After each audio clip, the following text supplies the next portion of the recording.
What we're talking about is something called flow control and how we control our programming code to accomplish what we want to accomplish with our script. So up to now, when we've run our scripts, everything pretty much has run from the top down. We declare our variables, we do some sort of activity on those variables, and the program's over. It doesn't repeat itself.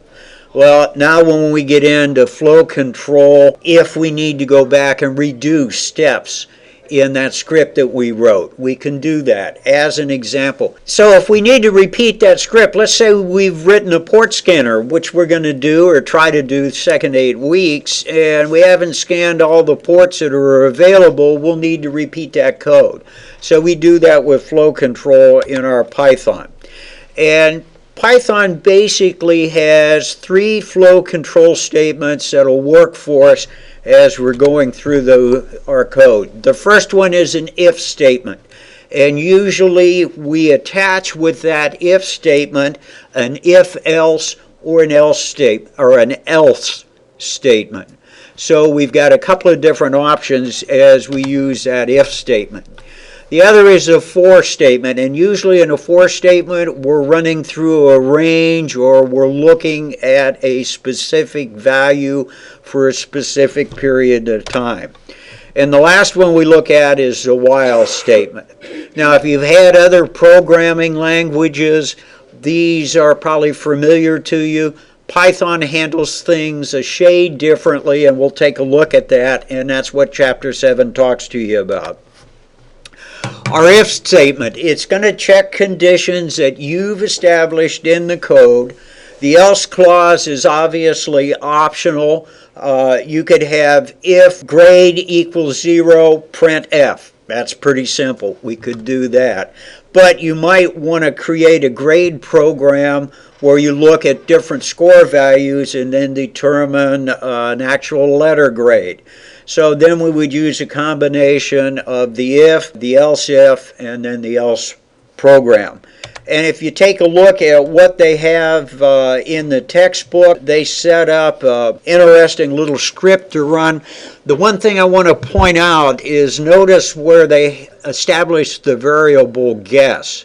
They use something that we haven't seen before, and they use int and then a parentheses around that raw input statement that we looked at last week. int, if you'll remember back to our first lecture, stands for integer. If I used int, what values are going to be valid there? Non-decimal numbers. Non-decimal numbers, good way to put it. What would I put there? Think back if I wanted to put in decimal numbers. Float.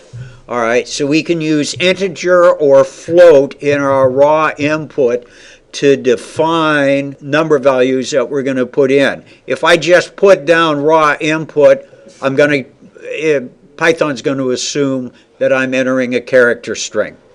All right, notice where we want to guess equal to a number, we're using a double equal sign.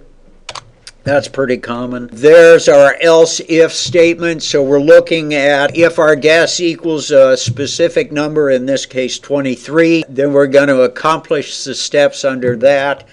If it's less than the number, we're going to give a person, if it's less than a number, then we're going to give a hint. It's a little higher than what you guessed. And if not, then we're going to say no, it's a little lower. So it's a fairly simple control of what's going on. How many times is this flow control statement going to run? One time, right. Because there's no way to take us back up to the if statement once we've done our first iteration of it. We're done one time. So at the end, we print done. Type this into your editor and it runs as advertised. So that's the first event that we're looking at. The else statement, again, we have there. Also notice, this is the first time we've used flow control, so notice at the end of each flow control statement, we use a colon. And if you don't do that, you'll get the little red idea light in your code editor and it'll tell you you've done something wrong. So that colon is in there. By the way, one of the things you'll find out with PyCharm, our editor, is that generally it will automatically indent for you when you're using one of the flow control statements. However, I've noticed a couple of times if you're going to add another formula or do something other than print in those flow control statements, it may not indent properly or it may further indent. So you have to experiment until you learn how to adjust where that indentation is. And remember, in Python, part of the language actually is Python interpreting the indentions you have for each line. And that textbook, or the textbook covers that a little bit as you go through it. The next flow control that we look at is a while statement. This is going to execute our code until the true condition no longer exists, or while we have a true condition. This is known as a looping statement. So it's going to continue, unlike the if statement, it's going to continue until a certain criteria is met and it'll stop. Now, our while clause can have else statements also if we want to use them. This is the example, modified the if statement that we just had, and they added a couple of pieces of code in. Again, flow control, while statement, we're going to have that colon at the end of that reserved word code line. Same down at the else. What you might notice about this is using the else with the while, our else goes back out to our left margin when we're using it specifically with the while statement. So that's a little bit different. The code that's grayed out, that's code we brought in that we used with the if statement. So as you can see, we can group all of these together. We can use them in pretty much any sequence we want to. Notice at the bottom we've got a print done. And so, is this where I wanted to ask you that question? Will that code ever be activated? If they guess the number, correct. Okay. Keep that in mind as we go further on. All right, the next one is our for statement, and this is a little different type of looping statement. It iterates code over a sequence of objects, and those objects take several different forms. The default step in our sequence is the number 1. So if we set up a range of 3 to 12 and a step 3, it'll look at every third number. Okay, the first number when we talk about this range using the for statement is where we start. The second number is the number that we're going up to, and the third number is the increment. In this range, would we print out the number 12? No, because it's the number we go up to. Correct. Again, the default step in any range sequence that we might be using with a for statement is 1. So if we're using that default, then that third number, or in this case our 3, isn't used. All right, and so our printout would be 369. 12 isn't used. First number is used. The number you're going up to is not used. And this is the sample code from the textbook. They included for us for I in the range of 1 to 5. Okay, we know it's going to step by 1, and our printout is going to be 1 through 4. Okay, and when we finish, we say it's done. Not very hard, easy to understand. The gotcha on this one is the default step. And there's our 5, so it only prints to 4. All right. We've looked at the three basic flow controls that we use. We also have a way to control the flow of our code if we don't want, let's say, a loop to continue infinitely, or if we want it to stop functioning if a certain condition is met. And that we do with something called a break word. And break is used to end the while loop statement. It can also be used with a for loop if it meets certain conditions. The gotcha with the break statement is that it's going to bypass any if or else statements that might be included in the loop that you're working in. So you have to think about where do we want else if and else statements included. This is a code that they've got an example of in the book, and we're going to take a look at a couple examples after we look at the continue statement. But you can take a look at what's going on here. And again, we're looking for a value to be input, and this loop is going to run until we get the word quit put in. And then it's going to print done, which would be the next code event to happen. Could I put in, instead of print done, could I put in another while statement? If I'm running that first loop that we see there, and that loop is true, Yeah, you can have nested loops. yeah, we can have nested loops. What if I put a second if statement in the first loop that we have there, and I meet the first condition with break? Is that second if statement going to run? No. No, because it's going to break us out of that while loop that we're in. Okay, so when we start to talk about nesting our loops, we've got to figure out or plan out as we work the code exactly how we want those positioned. The next one and the last one that they cover in chapter 7 is a continue.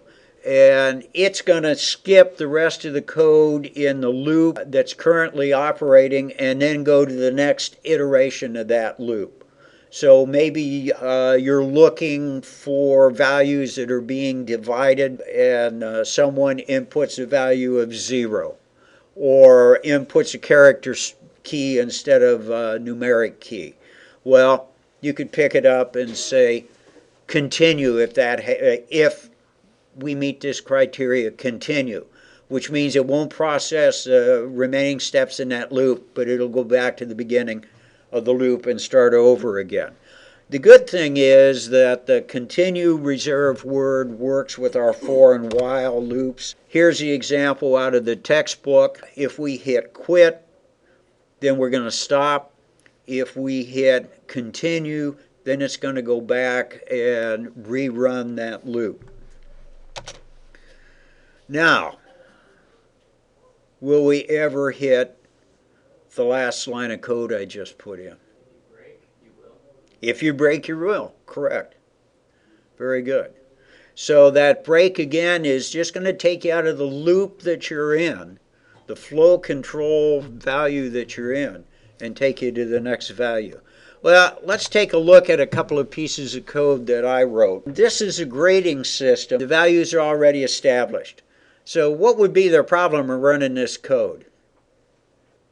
Every time you run it, you have to go in and add new values to the actual code. So you run the risk of screwing your code up. All right? You're not paying attention, you spill your coffee, the cat jumped on your keyboard, and maybe down at line 14, it changes things. So the idea when we start to write our code is that we want to create it so all we have to do is run inputs instead of go in and change our code. In this, I'd have to go in every time and change lines 5, 6, 7, and 8. So we're declaring our values in lines 5 through 8. Line 10, we're taking a look at a formula we're going to use within the rest of the script that we're writing. Now, this is my way to write code. Whatever you're comfortable with or whatever you get comfortable with as we're working in Python, go ahead and use it. But I like to establish what my variables are and any formulas I'm going to use inside my script right at the beginning of the code. That way, if I've got a problem, and I think maybe it's a formula problem, maybe I changed plus and minus marks in the wrong, put them in the wrong place, then I can go back and just change it in one line early in the code and work with it. So I also like to label what my main loop and logic lines are going to be. So you'll see in line 13, that shows me the start of my main loop. And then also at the bottom, I want to know where am I closing this program out. So I usually put a close program or program end or whatever comment in. Again, that's what I've learned while I've been coding. Whatever little way you want to do it is fine with me. When you go to work for a company, if you end up writing code, my guess is they'll have a specific format that they want you to write the code in. There'll probably be some variation on this. Well, you can see what happens. We have the variables already in. We run the code, and it's looking at, in line 14, is the grade average greater than 89? If it is, if it's 89.1, or if it's 90, it's going to print out A for the grade. Line 16 is a little bit different. They don't necessarily show you how to do this in the book. That's why I wanted to include it. We've got an else if statement, and notice how that is done. The grade average is greater than 79 and the grade average is less than 90. All right. So if we're going to include a high and a low value, if you will, we actually will use the and we'll repeat the variable that we're going to use a second time. I'm going to print B, and then 69 and less than 80, C, and then for everything else you don't want to know. So if we run this program with the way it's coded right now, your grade is a B and your average was 83. Pretty simple. Let's modify it so we can go in and put inputs in, and all we'll need to do is run the code or maybe push a button on a Microsoft form and have this code come up and actually calculate grades we put into it. So that gets pretty simple. We're going to modify our variables, and in this case we know we have integers, so we're going to enclose our raw input statement in brackets, put integer there, and now we're going to be prompted for each one of the grades that we want to enter. Really no additional changes to that code have to be created. So one of the things you might do if you're developing a program like this is put in hard-coded values for your variables at the beginning when you're creating the layout, when you're checking out the formulas. When you're sure that they're working properly, then go in and put your input code in and test that. So it's just a way to help you zero in on what your problems are. Misty? So it'd be like you would know that you're going to have 8 grades. So you would go ahead and put your grade 1 grade through grade 8. So each time you wouldn't have to try to add it in. It's already there. You just put the grade in. Exactly. As an example, I know you're going to have 16 grades in this class. So if I wanted to write a script like this that was attached to my grade sheet in Excel, I'd create one code, it'd have 16 grades in, and I could enter the grades. Now I'd take it and modify it so based on whatever the week was, it'd only ask me to enter whatever the next grade would be, and then pull the value out of Excel and put everything together. That's for later. All right. But yeah, exactly. Now the thing is, this code's not going to take a long time to run. So we write it out, we get it set the way we run it, and that's why it's a script. It's there, we've created it once, we know it's correct, and we're going to run it again. You could also put in there one of our flow control clauses that says, let's start with grade 3, or even after grade 2. If grade 3 equals 0, then run your loop, do your average based on 2 grades, and that would be a good lab assignment. Nah, we won't do that. Not yet, anyway. So when we run this one, notice that I can manually then, I'm prompted to put in each one of the grades. It calculates that the letter grade is a C and the average is 73. Okay? Now, we look at this, and later on we'll take a look at how you could tap into an Excel spreadsheet or a text file and read those grades in automatically, and then compute the same thing. What if I wanted, yes, sir? Whenever you're prompted for the raw input, does it prompt you down at the bottom box? Right, in our code editor. Can you, if you can't see that from the back of the room, I can try and expand it. Yeah, I can't see it. Okay, hang on a second. Oh, that's great. Better and bright. Okay. Yeah, hey, guys, anytime that happens, I know nobody wants to sit in the front of the room but Misty, but if you need the screen bigger, tell me. So what we're looking at is right here in this area. So each one of those inputs you see on the screen, and that's why I put first, second, third, fourth grade. All right. Let's take it a step further. And this one, I think when we finish talking about it, I want you to go ahead and enter it into PyCharm. Once you get it entered and running, then I've got a little change for you to play with. All right, this one we're taking a look at a different equation. We're going to look at R equals dt, which is rate, or distance equals rate and time. All right. And so what we're looking at here is a little different way to set this program up. If you look at line 4, I've got the variables used in this script in the main loop, because really it's kind of a short loop. And so we know what our formula is. We've set compute to true. That means that the while loop is going to run until what? Until you enter 0 for a distance or time. Until I enter 0, which is going to break it.